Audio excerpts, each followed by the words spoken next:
بسم اللہ الرحمن الرحیم۔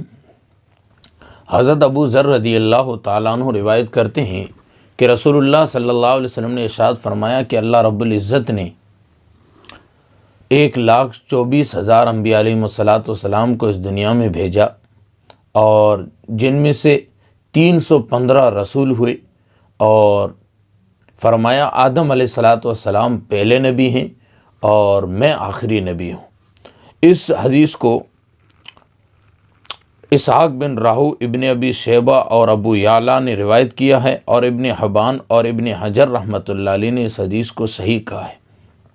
اس حدیث سے جمہور نے یہ بات کہی ہے کہ 1,24,000 ہیں، اور اس حدیث کو بہت سارے علماء جیسے خصوصاً حافظ ابن حجر رحمۃ اللہ علیہ نے شرح بخاری کے اندر اس حدیث کو صحیح قرار دیا گیا ہے، اور اس حدیث کو ان نے بیان کیا ہے۔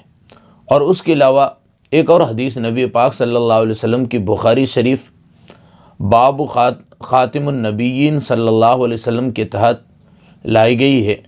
اس حدیث کے راوی حضرت ابو ہریرہ رضی اللہ تعالیٰ عنہ ہیں۔ اس میں اللہ کے محبوب صلی اللہ علیہ وسلم نے ایک مکان کی مثال دی ہے، اور فرمایا کہ ایک اینٹ باقی رہ گئی تھی، پھر فرمایا سمجھانے کے لیے کہ یہ انبیاء علیہ السلام کا محل ہے، اور یہ ایک اینٹ باقی تھی، وہ میں ہوں۔ اب میرے اوپر اللہ رب العزت نے نبوت کو ختم فرما دیا ہے۔ تو اس سے پتہ چلا نبی پاک صلی اللہ علیہ وسلم نے پہلی روایت میں اپنے سے پہلے والے نبیوں کا ذکر کیا اور فرمایا کہ میں آخری نبی ہوں۔ اس سے بات صاف ہو گئی کہ نبی کے بعد کوئی نبی نہیں ہے، نبی پاک صلی اللہ علیہ وسلم آخری نبی ہے۔ اور دوسری بات یہ جو بخاری کی حدیث ہے، اس سے پتہ چلا کہ انبیاء علیہ السلام کا محل مکمل ہو چکا ہے، اب کسی بھی اینٹ کی جگہ نہیں ہے۔ گویا کہ محمد رسول اللہ صلی اللہ علیہ وسلم آخری نبی اور آخری اینٹ لگ چکی ہے، اب یہاں پہ کوئی اور نبی نہیں آ سکتا۔